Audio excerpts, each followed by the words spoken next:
Le 12h30, toute l'info à la mi-journée. Et on commence 12h30 avec une page sécurité routière avant d'en venir à ce changement législatif pour lutter contre l'utilisation du téléphone portable au volant. On en parlera avec notre invité Benoît Godard de l'Institut Vias. On s'intéresse donc d'abord aux trottinettes dans la ville. Il y a de plus en plus d'utilisateurs à Bruxelles et ce n'est pas sans danger. Oui, Muriel, il y a une semaine, un accident mortel s'est produit. Ça s'est passé à la gare de l'Ouest. Un père de famille de 39 ans qui circulait en trottinette a été écrasé par une voiture. Il était 5 heures du matin. Une amie de longue date, fort affectée, a tenu à témoigner. Elle veut alerter sur les dangers de la trottinette. Valérie Leclerc et Nicolas Skenhardt se l'ont rencontré ce matin. Ouais, et on l'entendra probablement dans un instant, ce témoignage. Mais avant d'entendre ce témoignage, nous avons Benoît Godard qui est en plateau. Peut-être juste un petit commentaire, parce que je vois que le sujet arrive. Un petit commentaire tout de même, Benoît Godard, sur l'utilisation des trottinettes. Vous vous rendez compte qu'effectivement, il y en a de plus en plus dans la ville et que ça représente un danger important ? Alors oui, il y en a de plus en plus, d'autant que beaucoup de gens les ont achetés lors de la crise sanitaire pour éviter par exemple de prendre les transports en commun. Donc on sait que les ventes ont vraiment été boostées par la crise sanitaire. Alors oui, ça peut être un danger. Maintenant, il ne faut pas non plus voir ces engins que d'une manière négative. C'est aussi un très bon engin de multimodalité. C'est très pratique. On l'applique, on la met dans le coffre de la voiture, dans le train, dans le métro. Ça permet de faire quelques kilomètres. Donc oui, il y a quelques dangers. Notamment, notre étude a montré en particulier pour les débutants, dans un environnement par exemple où il y a des trous sur la route, où il pleut. Donc ça peut être dangereux. Néanmoins, il faut aussi essayer de mieux encadrer ça pour que ce soit finalement ça reste un bel engin de multimodalité. Oui, avant de continuer à en parler avec vous, Benoît Godard, on va voir et entendre ce témoignage de cet ami de longue date, de cette victime d'un accident malheureusement mortel qui a eu lieu il y a une semaine à la gare de l'Ouest.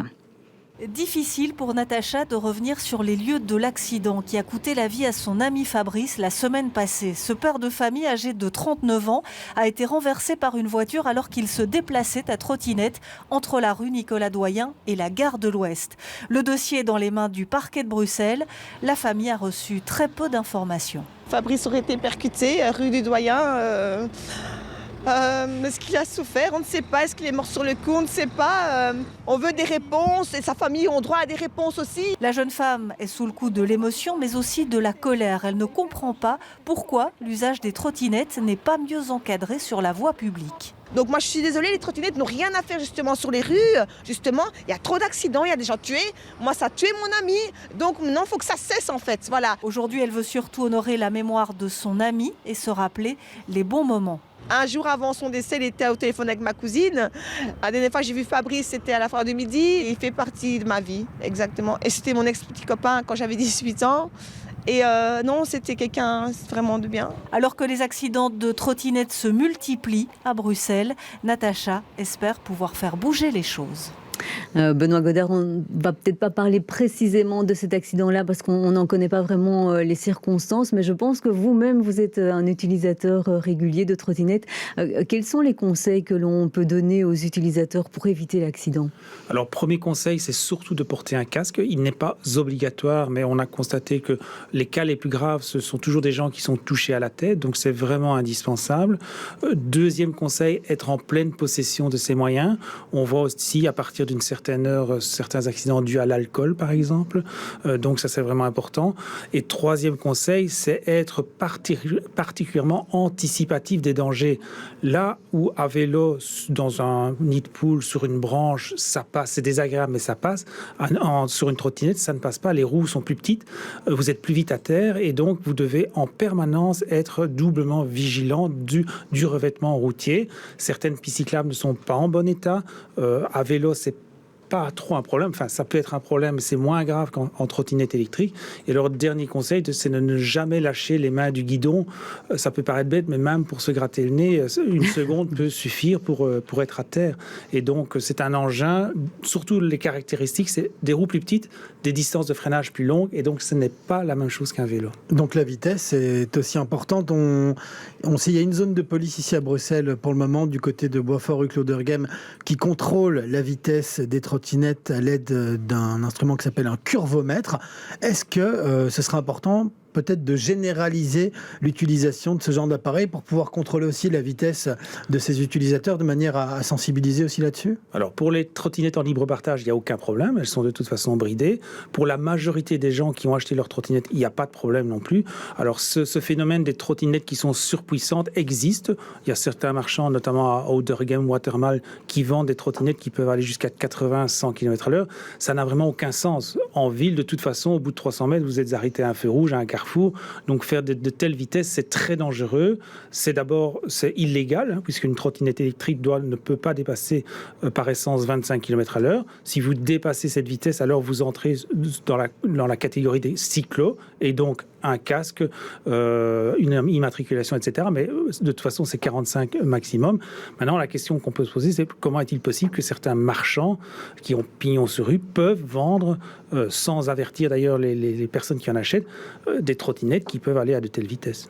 Alors Benoît Godard, si vous êtes là, c'est aussi pour parler d'une autre actualité qui concerne la sécurité routière. Cela concerne l'utilisation du téléphone portable au volant. Alors on sait évidemment que c'est interdit, mais ça va désormais coûter plus cher à celui qui est en infraction, puisque la Chambre a voté une proposition de loi du CDNV, donc qui réforme la réglementation. J'imagine que vous trouvez que c'est une bonne chose, et surtout à partir de maintenant, combien ça risque de coûter à une personne qui utilise son téléphone portable au volant? Alors c'est 174 au lieu de maintenant, oui. Au lieu de 116.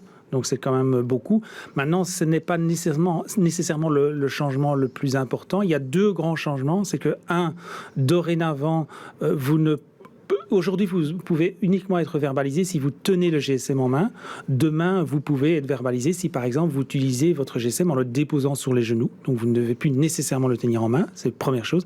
Et deuxième grand changement, on est l'un des premiers pays en Europe à le faire, c'est à étendre la définition à tous les appareils électroniques avec écran qui ne sont pas fixés dans la voiture. Pourquoi ? Parce que nous avons constaté lors d'un test à Anvers que pas mal de conducteurs, 13% en l'occurrence, donc un conducteur sur 7, utilisaient leur ordinateur portable sur les genoux, continuaient de travailler, consultaient leurs emails, et évidemment, regard constamment baissé, c'est très dangereux. Et donc, c'est la raison d'être de cette extension de la définition de l'article 8.4 du Code de la route.